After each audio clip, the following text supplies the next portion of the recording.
করেছেন। নূরের তৈরি ফেরেশতাদেরকে আল্লাহ পাক চমৎকার করে নূর দিয়া বানাইছেন। নূরের তৈরি ফেরেশতাকে নূর দিয়ে বানাইছেন বটে। আল্লাহ পাকের ইবাদত তারা করে, আল্লাহু আকবার, কিন্তু তাদের ভিতরে কোনো ইলম আল্লাহ পাক দান করেন নাই। তাদের ভিতরে জ্ঞান আছে কিন্তু প্রেম ভালোবাসা, যে ফিতনার মধ্যেও কেমনে সামনে আগাতে হবে, বিবি বাচ্চা থাকলেও কেমনে আল্লাহর ইবাদত করা লাগবে, এই অবস্থা তাদেরকে দেন নাই। কোনো বাচ্চা নাই, ফ্যামিলি নাই, কিচ্ছু নাই, তারা আল্লাহর ইবাদত করার জন্য সর্বদা প্রস্তুত। আবার হাইওয়ান জানোয়ার আছে, আল্লাহ পাক রব্বুল আলামিন তাদেরকে চাহিদা দান করছেন, সাথে সাথে তাদেরকে আল্লাহ পাক রব্বুল আলামিন জ্ঞান দান করেন নাই। আর মানুষকে এমন ভাবে আল্লাহ পাক তৈয়ার করছেন, মানুষের চাহিদাও আছে, মানুষের জ্ঞানও আছে। সুবহানাল্লাহ বলেন। দেখেন তিন শ্রেণীর প্রাণী। হাইওয়ান জানোয়ারের ভিতরে চাহিদা আছে, খাবারের চাহিদা যেমন মানুষের আছে, পশু পাখিরও আছে না নাই? আছে, আছে। একটা মানুষ যেমন খাইতে চায়, একটা গরু কিন্তু খাইতে চায়। একটা মানুষ যেমন ঘুমাইতে চায়, একটা গরু কিন্তু ঘুমাইতে চায়। ভাই দাঁড়ায় না, আমার আধা ঘন্টা বলছেন রেডি হন, আমি এতে ভয় পাই, পেরেশান, আমি আলোচনা করতে পারি না এভাবে। একটু বসান্ত হন। হ্যাঁ, রেডি হইলে আমাকে কানে কানে বলবেন, সামনে যায়েন না। আলহামদুলিল্লাহ। তাইলে আমার মাওলায় হাইওয়ান জানোয়ার বানাইছেন, তাদেরকে ঘুমের চাহিদা দিছেন, যৌন শক্তি দিছেন, এটা মানুষের ভিতরেও আছে। আল্লাহ পাক রব্বুল আলামিন নূরের তৈরি ফেরেশতা বানাইছেন, ফেরেশতার ভিতরে ইলম আছে কিন্তু কোনো চাহিদা নাই, কোনো চাহিদা নাই, বিবির চাহিদা নাই, বড় বিল্ডিং এর চাহিদা নাই।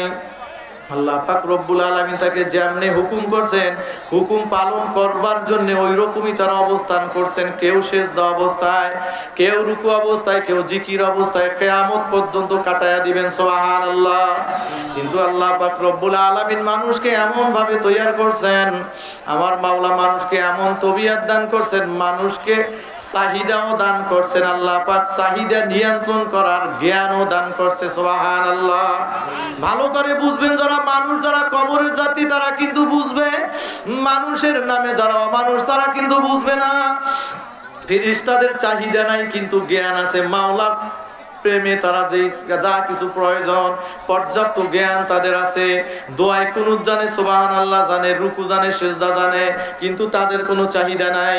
কি চাহিদা আছে? ফেরেশতাদের কোনো বিয়ার চাহিদা নাই, ফেরেশতাদের ক্ষুধা লাগে না, এই জন্য ধান পানের কোনো চাহিদা নাই, ঘুমের জন্য তাদের বাড়িঘর বিছানার কোনো প্রয়োজন নাই।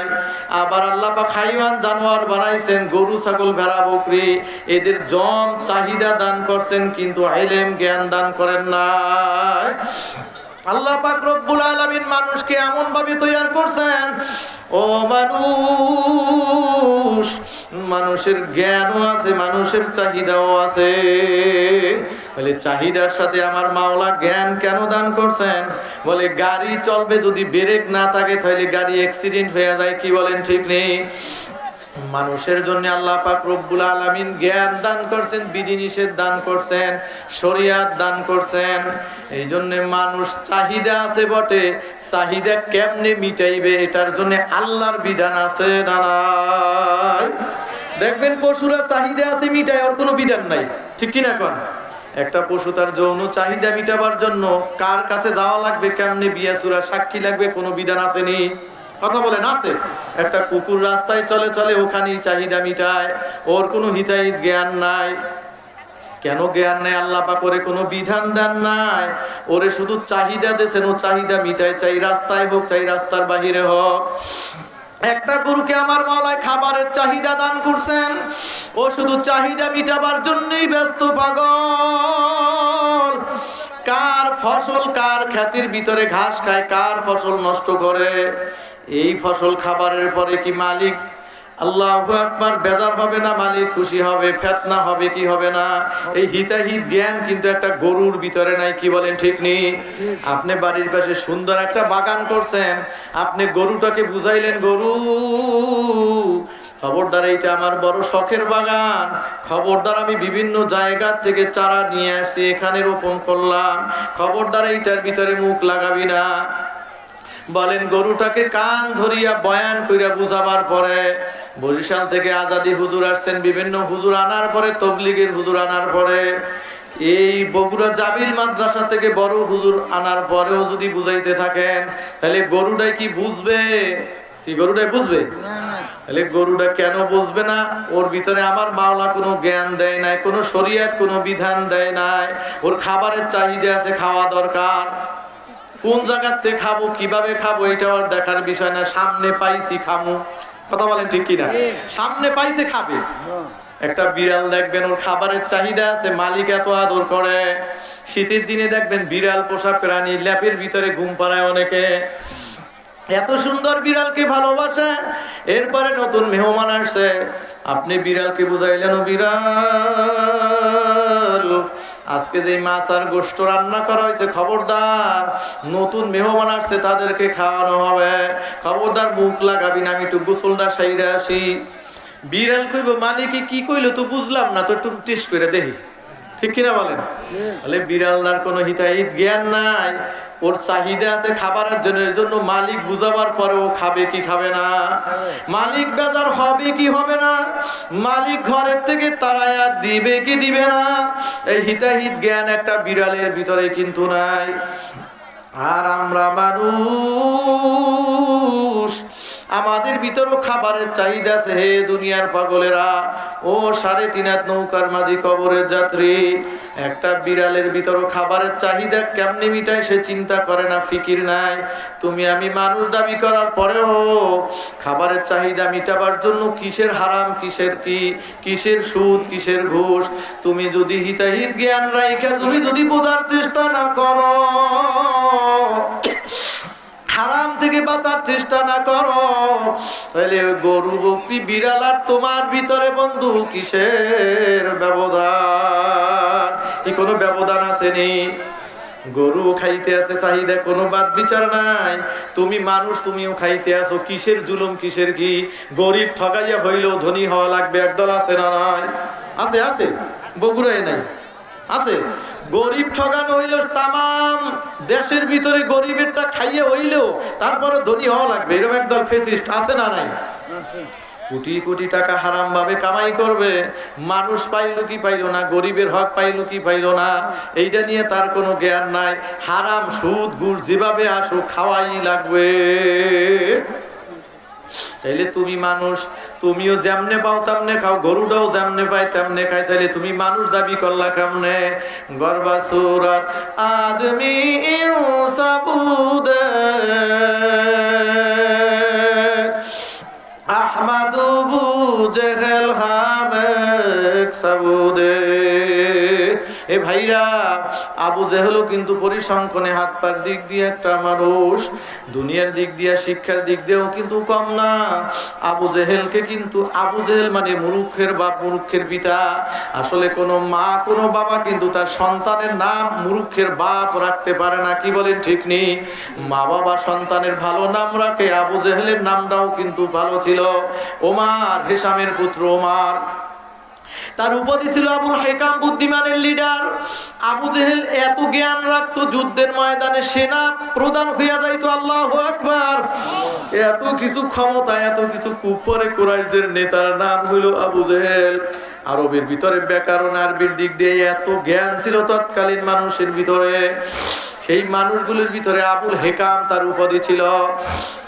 তাহলে দুনিয়ার দিক দিয়া যদি আপনি তাকে পরিসংখ্যান করিয়া মিলাইতে চান, তাহলে আল্লাহর হাবিবের হাত পা যেমন, আবু জেহেলেরও কিন্তু তেমন, কি বলেন ঠিক নেই? আল্লাহর হাবিব আলাইহিস সালামেরও হাত দুইটা, পা দুইটা, চক্ষু দুইটা, কি বলেন ঠিক নেই? আর আবু জেহেলের পরিসংখ্যান করলে তারও কিন্তু ওই রকম। কিন্তু কোথায় আবু জেহেল আর কোথায় আমার নবী? তাইলে দেখেন, আবু জেহেল মানুষের মতো দেখা যায়, সূরাতে মানুষ, হাকিকতে আবু জেহেল একটা অমানুষ, কি বলেন ঠিক কিনা? ঠিক আমার ভাইরা, আমার বাবারা, আজকে বিভিন্ন ঝগড়া তর্কের ভিতরে যদি আমাদেরকে আবু জেহেল বলিয়ে গালি দেয়, আমরা রাগ হয়ে যাই, তুমি আমাকে আবু জেহেল বললা। কিন্তু আপনি দেখেন আবু জেহেলের যে চরিত্র ছিল, আবু জেহেল খাবারের চাহিদা মিটাইছে, কোনো বাদ বিচার করে নাই। আপনিও মানুষ, আপনিও খান হারাম, সুদ ঘুষ, বাদ বিচার করেন না। তাইলে আপনি যৌন চাহিদা মিটান, আপনি কোনো বাদ বিচার করেন না, আবু জেহেলও করে নাই। তাইলে তাদের ভিতরে আপনার ভিতরে কোনো ব্যবধান হইতে পারে না। অতএব আমার ভাইরা, আমার বাবারা, দুনিয়ার পাগলেরা, বুঝা শুইনা তারপর মাওলার কবরে যাইও। কোন দুনিয়ার পাগল হইছ, দেখতে না দেখতে দুনিয়ার হায়াত ফুরাইয়া যাইবে। এই মনে করো সেই দিন ছোটবেলা দুষ্টমি করছো, ছোট খেলনার গাড়ি নিয়ে খেলাধুলা করছো, ঠিক কিনা বলেন? আজকে আমি ওই দূর থেকে যখন আসতেছিলাম গাড়িতে, ছোট একটা মেয়ে ও একটা জিনিসের জন্য কান্দে, আমার হাসি পাইতেছিল যে মেয়েটা তোর মামার কাছে এই জিনিসটার বায়না ধরছে, গাড়িতে সবার মধ্যে কান্না শুরু করছে। ছোট একটা বাচ্চা একটা সাধারণ জিনিসের জন্য মানুষের ভিতরে কান্দায়। তুমি আমিও কিন্তু ওই চরিত্র তবিয়া তেমন একদিন ছিল কয়েকদিন আগে, সাধারণ একটা মাটির খেলনার জন্য কত কান্নাকাটি করছি, কি বলেন ঠিক কিনা? সাধারণ একটা লোহার রডকে গোল করিয়া চাকা বানাইয়া এইটাকে রাস্তা দিয়ে কত মজা করিয়া চালাইছে, কি বলেন ঠিক নি? ওই সেই ছোটবেলা কোথায় গেল রে বাজার? হাকিকত সে তু দুনিয়া মে খবর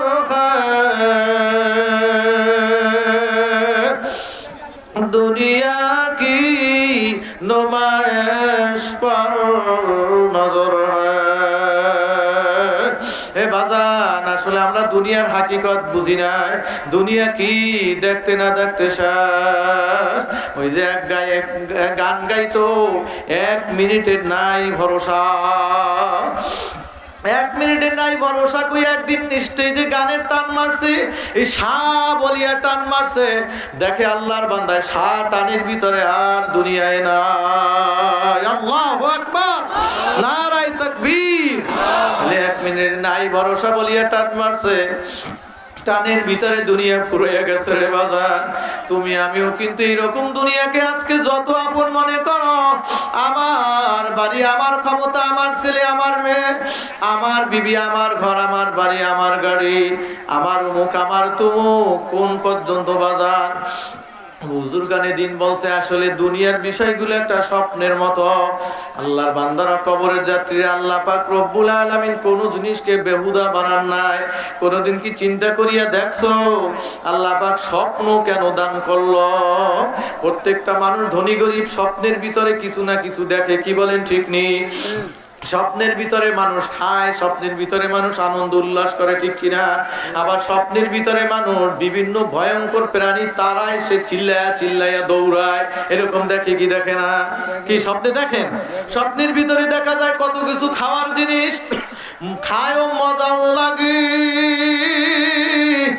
আরে খায় মজাও লাগে, কিন্তু মজা কোন পর্যন্ত? ঘুম ভাঙ্গার আগ পর্যন্ত। ঘুম ভাঙ্গার পরে দেখে কিসের খাওন, কিসের আনন্দ উল্লাস, কিচ্ছু নাই। সাধারণ একটা ঠান্ডা বিছানার মধ্যে শুয়ে রয়েছে। ঠিক বাবারে, আজকে দুনিয়ার ভিতরে আমরা মনে করি আমার এই, আমার সেই, আমার অমুক, আমার তমুক। একদিন কি চিন্তা করছো কোন পর্যন্ত? যতক্ষণ পর্যন্ত চক্ষু খোলা ততক্ষণ পর্যন্ত। যখন তোমার আমার চক্ষু চিরতরে বন্ধ হইয়া যাইবে, যখন তোমার আমার চক্ষু চিরতরে বন্ধ হইয়া যাইবে, আখিরাতের চক্ষু খুলিয়া যাইবে, তখন দেখবা কোথায় ঘর, কোথায় বাড়ি, কোথায় আমার ঠিকানা। আল্লাহ, কোথায় আমার ঠিকানা? আমার বাম পাশে সভাপতি মহোদয়, আমার নানাজান বসিয়া রয়েছে, ওনারে জিজ্ঞাসা করো ওনার সাথের কত মুরব্বী, তারা কোথায়? যাদের সাথে একসাথে চলছে তারা কোথায়?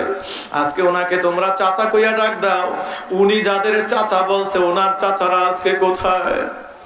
আজকে ওনাকে যারা দাদা বলো, উনি যাদেরকে দাদা বলছে, নানা বলছে, এ মানুষ, সে দুনিয়ার পাগলেরা। যাদেরকে উনি দাদা বলছে, যাদেরকে নানা বলছে, কই সেই দাদারা নানারা কোথায়? দাদা গেল, বাবা গেল,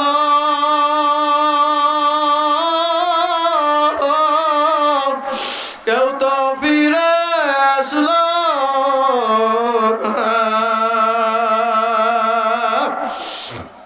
তোমার আমার যাওয়া লাগবে না, দায়া তো পারবা না।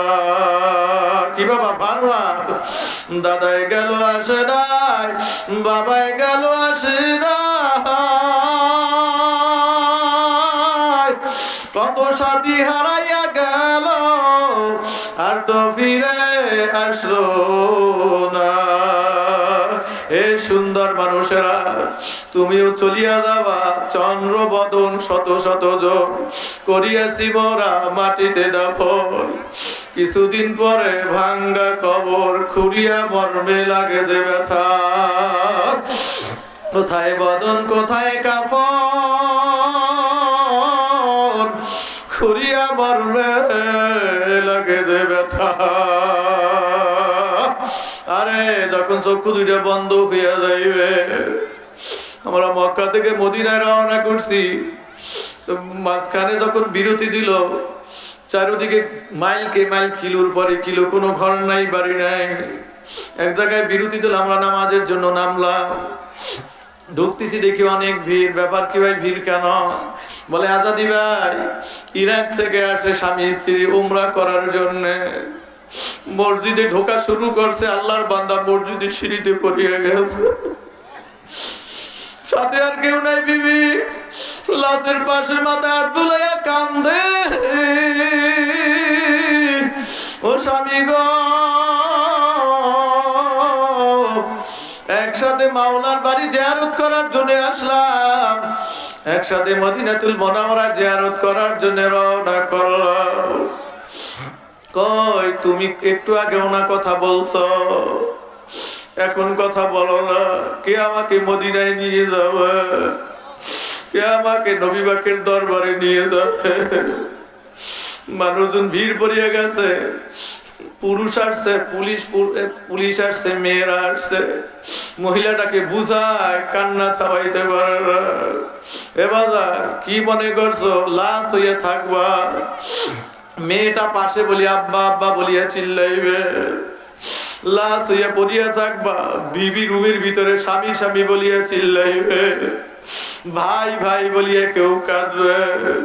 ছেলেটা কাঁদবে, আমার বাবা কই, বাবাই যে আর কথা বলবে না। কোন ঘরের পাগল হইছ, কোন বিছানার পাগল হইয়া ফজরের নামাজটা কাজা করো। রাত্রিবেলা চক্ষু বন্ধ হয়ে যাইবে, এই শীতের রাত্রিতে বিছানার থেকে নামাইয়া একটা সাধারণ কাপড় দিয়ে ঢাকিয়া রাখবে, ঠিক কিনা বলো? আরে মানুষ পরামর্শে বলবি কখন জানাজা দাফন দেয়া যায়। কেউ বলবে দুপুরের পরে, কেউ বলবে 12টায়, কেউ আবার আসিয়া বলবে না না 12টা পর্যন্ত। মানুষ বিরক্ত হইয়া যাইবে। দুপুরের পর হইলে খাবারের অবস্থা সামনে চলে আসবে, না 10টার ভিতরেই তাড়াতাড়ি কবরে দাও। কার জন্য পাগল হইছ? চক্ষু বন্ধ হওয়ার পরে তোমাকে এক মুহূর্ত রাখার জন্য কেউ পরামর্শ দিবে না, সবাই আগে আগে দেওয়ার জন্য পরামর্শ দিবে। কেউ কে বলবে যাও কাপড় আনার জন্য যাও, কেউ বা বাঁশ কাটার জন্য যাইবে, কেউ বা তোমার আমার শেষ বাসন ঘর মাটির বাড়ি সাজাবার জন্য রওনা করবে। মাপিয়া মাপিয়া ঘর বানাইবে, কাপড় কাটবে, বড়ই পাতা গরম পানি দিয়ে রেডি করবে। শেষবারের মতো গোসল করাইয়া আমাদের জন্য পুরুষের জন্য 3টা কাপড়, আমার মা বোনদের জন্য 5টা কাপড়, শেষ কাপড় দিয়া প্যাকেট বানাইয়া ফেলবে। হে যুবক, হে অল্প বয়সী মেয়েরা, আজকে দোকানে কাপড় কেনার জন্য গেলে কত রকম চিন্তা করে কাপড় ক্রয় করো, বয়সের সাথে মানায় কিনা, এই রুমের সাথে ম্যাচিং হয় কিনা, বান্ধবী কোনটা পরে ওইটার কালারের সাথে মিলে কিনা। আজকে যেই বয়সে মারা যাও না কেন, কাপড়ের কালার যাকে বলো বুড়া মানুষের পোশাক, সেই সাদা কাপড়ের প্যাকেট হবে, ঠিক কিনা? মাথায় মাথায় পায়ে 3টা বান্ধিয়া ফেলবে। এই কবরের যাত্রী, কত চমৎকার কাটিনের পোশাক তুমি জীবনে পরছো, আজকে সাদা কাপড়ের প্যাকেট বানাইলো, 3টা বান্ধিয়া শোয়াইয়া দিল। মন রে বুঝাও, মন কেমন দেখা যায়। মাথার বান্ধে বোঝা গেল রে মন, আর কোন দিন মাথা নাড়ার শক্তি নাই। মাজার বান্ধে বোঝা গেল রে মন, আর কোন দিন উঠে বসার শক্তি নাই। পায়ের বান্ধে বোঝা গেল রে মন,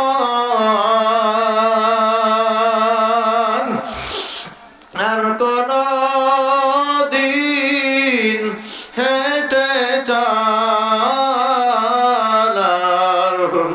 শক্তি নাই। আরে কাপড় পরানো হয়ে গেছে, বলবে তাড়াতাড়ি জানাজার জন্য মানুষ অপেক্ষা করে। তোমার আমার খাটে চড়াইয়া ওই মাটির দিকে নিয়ে রওনা করবে। ভিতর থেকে মেয়েরা কানবে, বাবারে শেষবারের মতো দেখাইয়া দাও আল্লাহ। আমি এক জানাজায় গেলাম, একটা ছেলে কলেজের ছাত্র, সমস্যা রোগ হয়ে গেছে, অল্প বয়সে মারা গেছে। আমাদের দায়িত্বশীল জানাজায় যাওয়ার পরে আমি আড়ালে উজু করতেছিলাম জানাজার আগ মুহূর্তে। ওর মামনি ভিতর থেকে কান্দে, খালামণিরা কান্দে, এই আমার বাজান রে কোথায় লইয়া দাও। শেষবারের মতো একটু আমার বাজান, আমার কলিজার টুকরা সন্তানটারে দেখাইয়া দাও।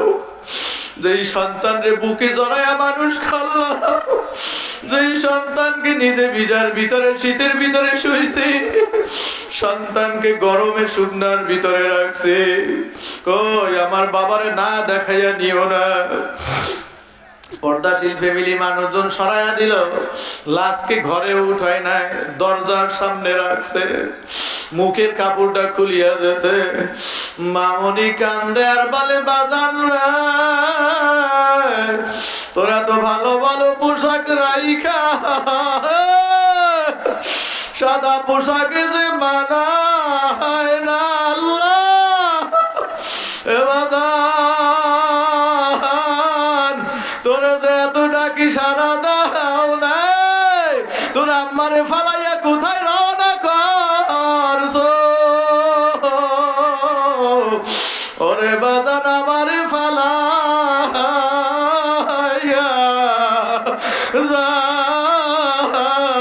যাইও না। ওর খালা বোনেরাও কান্দে,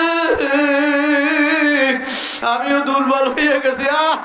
এ দুনিয়ার পাগলেরা, এই বছর বাজান আমার গ্রামে অনেক জানাজায় গেলাম। তো যিনি জানাজা পড়াবে মাইয়েতের আত্মীয়, উনি আমাদের মাদ্রাসার শিক্ষক। তো বলে যেহেতু আমাদের সভাপতি সাহেব আসছেন, তাই আজাদি হুজুরি জানাজা পড়াবে। আমি দেখি ছোট একটা বাচ্চা আব্বা আব্বা কয়। আমি মনে করলাম মোবাইলের কোন রেকর্ড। আমি বলি কে বলে এই সময় এইরকম কেন? বলে হুজুর এটা মোবাইলের কোন রেকর্ড না, যার জানাজা পড়াবেন ওনার সন্তান আব্বুর জন্য কান্দে। 3 বছরের মতো বয়স, খাটের কাছে নিয়ে আসছে, চেহারার দিকে তাকায়, আব্বু ওঠো, আব্বু ওঠো, আব্বু যে আর উঠে না। ছেলেটারে বাসায় নিয়ে গেছে, দরজা বন্ধ কইরা দিয়েছে, জানাজা শুরু করলাম। যখন পাশ দিয়া জানাজা নিয়ে রওনা দিছে, ছোট বাচ্চা আব্বু আব্বু বলিয়ে কান্না শুরু করছে। আল্লাহু আকবার, আরে আব্বু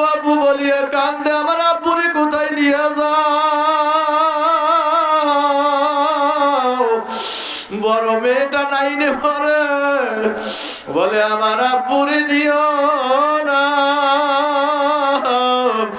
কার কাছে টাকা চাইব, কে আমার মাথায় হাত বুলাইয়া আদর করবে। পাগলামি মনে করছো? কিসের দুনিয়া কি মনে করছো? কবরে নিয়ে যাইবে, মানুষজন সরাইয়া বলবেন লাশ নামাইতে দাও। লাশ নামাইয়া বুকে হাত রাইখা দোয়া পইরা সবাই উঠিয়া যাইবে। তাড়াতাড়ি বাস দাও, কলা পাতা দাও, মাটি দেবে, খবরটা অন্ধকার হইয়া যাইবে। দুনিয়ার ঘরে আগুন লাগলো, দরজা আছে, জানালা আছে, আত্মরক্ষা করা যায়, ফায়ার সার্ভিস শহরের কাছে হইলে পাওয়া যায়, কিন্তু কবরে দরজাও নাই, জানালাও নাই, চারোদিকে মাটি, আহারে ডানে মাটি বামে মাটি, নিচে মাটির বিছানা,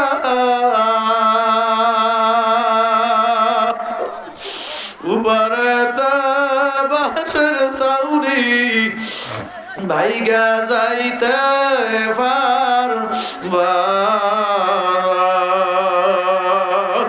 আমার নবী আলাইহিস সালাম তার পবিত্র জবানে বয়ান করছে, উম্মত রে, নাফরমান হইয়া যদি কেউ কবরে চলিয়া যায়, আল্লাহ হাবিব আলাইহিস সালাম বলে, হে কবরে যাত্রী গুনার পাগলেরা, সুন্দর করিয়া শুনিয়া রাখো, মানা না মানা তুমি বুঝবা, তোমার মাওলাই বুঝবে। কোন কোন নাফরমান মেয়ে পুরুষের কবরটা একটা জাহান্নামের আগুনের কুয়া হইয়া যাইবে। কারো কারো কবরে একটা না, দুইটা না, 99টা জাহান্নামের সাপ জমা হইয়া যাইবে। কারো কারো কবরে একটা অন্ধ বয়রা ফেরেশতা মাওলায় পাঠাইয়া দিবে। এই দুনিয়ার সাপ কামড় দিলে মানুষ বাঁচারও সম্ভাবনা আছে। দুনিয়ার সাপকে আমরা কত ভয় করি। দুনিয়ার যে সাপের বিষ একেবারে স্বাভাবিক, এইরকম একটা স্বাভাবিক নরমাল সাপও যদি কেউ বলে এই সাপটা তুমি গলায় পেঁচাও, আমরা কেউ কিন্তু রাজি হব না, ঠিক কিনা বলেন? আল্লাহু আকবার। একটা বিষাক্ত সাপ যদি বলে, স্ত্রী যদি বলে, স্বামী গো তোমারে আমি অনেক ভালোবাসি, আমার ভালোবাসার প্রমাণ দিতে যাই সাপটাকে তুমি গলায় পেঁচাইবা, নয়তো তোমাকে স্বামী হিসাবে পরিচয় দেব না। তোমার আমার আদরের সন্তানও যদি বলে, বাবা গো এত ভালোবাসি, যদি সাপ গলায় পেঁচাও বাবা ডাকবো, পরিচয় দেব। বাবা যদি সাপ গলায় না পেঁচাও, বাবা বলে ডাকবো না, পরিচয় দেব না। তুমি যত বীর পুরুষই হও না কেন, ডাক দিয়া বলবা, বিবি তুমি স্বামী হিসাবে পরিচয় দাও আর না দাও, আমি বিষাক্ত সাপ গলায় পেঁচাইতে পারবো না।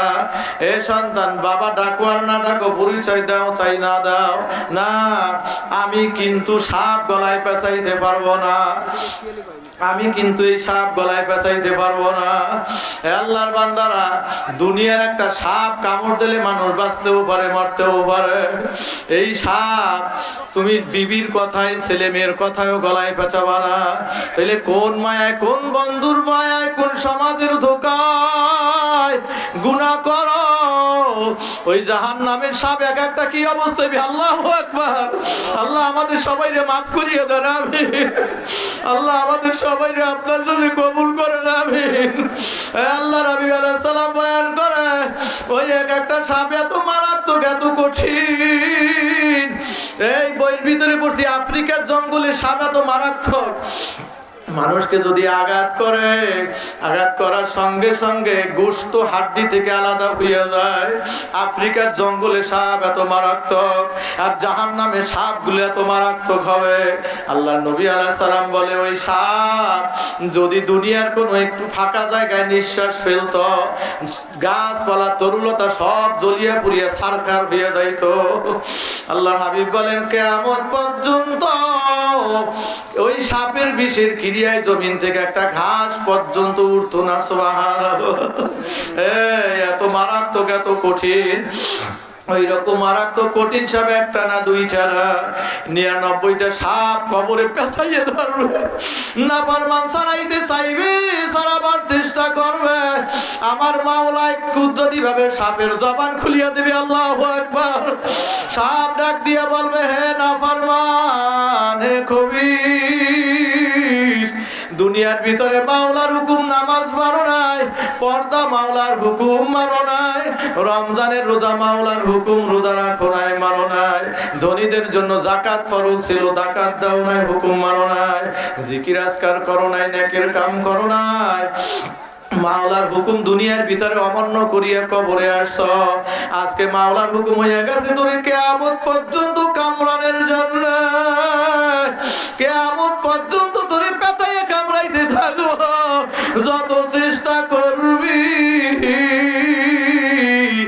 আর তো সারাইতে পারবা না। ওরে আমার মাওলা রে, ওরে আমার মাসুক রে, একা একা কেমনে থাকবো ওই অন্ধকার কবরে।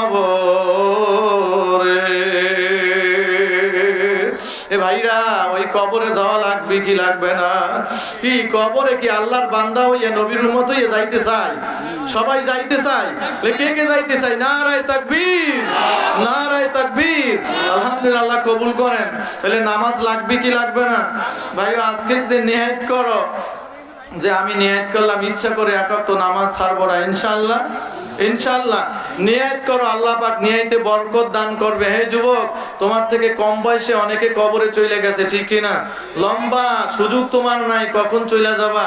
অতএব নিয়াত করো আজকে থেকে। বিশেষ করে আমি খুব খুশি হইতেছিলাম, পথে পথে দেখছি আমাদের যুবক ভাইরা রাস্তায় মাহফিলে এই যারা দাঁড়িয়ে আছে, যুবকেরা অনেক সংখ্যক যুবক, মাশাআল্লাহ। আমার যুবক ভাইরা এই বয়সে ওরা মাহফিলে না এসে গুনায়ও থাকতে পারতো, ফেসবুক সহ, কিন্তু আল্লাহ শুকুর ওরা এই সময়টা মাহফিলে কাজে লাগাইছে। আল্লাহ আমার যুবক ভাই, আমার ছোট ভাইদেরকে আল্লাহ কবুল করেন, আল্লাহ ওদেরকে সহি সালামতে কবুল করেন। আল্লাহ আমাদের সবাইকে জানি নামাজ পড়ার তৌফিক দান করেন, আমিন। আপনারা রেডি? আচ্ছা আচ্ছা, হ্যাঁ শোনেন, হ্যাঁ শোনেন, প্রশ্ন আসছে তো, সব প্রশ্নের উত্তর আমরা দেই না, তো এইটা দেয়া দরকার। হ্যাঁ, তো এটা হইলো এক অন্ধ হাফেজ আছে না? হ্যাঁ, খুব সামান্য দেখতে পাই, এমন অন্ধ হাফেজের পিছনে নামাজ পড়া যাবে কিনা? শোনেন, সামান্য দেখতে না পারুক, মোটেও যদি নাও দেখে, কথা হইলো যদি উনি পাক পবিত্রতায় থাকে, এটা তো শর্ত। এরপর যদি কেরাত সহি থাকে, তাইলে ওনার পিছনে নামাজ পড়তে পারবেন, মাকরু হবে। তারপর যদি ভালো মানুষ থাকে, তাইলে তার পিছনে পড়বেন, তাইলে মাকরু না। কথা বলছেন? এমনি নামাজ হবে, নামাজে ভাঙবে তা না, কারাহাত মাকরু সেটা ভিন্ন কথা, কিন্তু নামাজ ভাঙবে না, হবে। আলহামদুলিল্লাহ, যেহেতু কিছু দেখে তো অসুবিধা নেই, আলহামদুলিল্লাহ। পাক পবিত্রতা অর্জন করা যায়, তা তো দেখে, আল্লাহ শুকর, অসুবিধা নাই। কি আর কোনো দ্বিধা আছে? আলহামদুলিল্লাহ। আল্লাহ তারা যদি কেরাত হাফেজ হয়েছে, কেরাত সহি, অসুবিধা কি? আল্লাহ শুকর, আলহামদুলিল্লাহ। তাহলে এখন রেডি আপনারা? আল্লাহ শুকুর, আলহামদুলিল্লাহ। আমিও দোয়া চাই, দোয়া করি।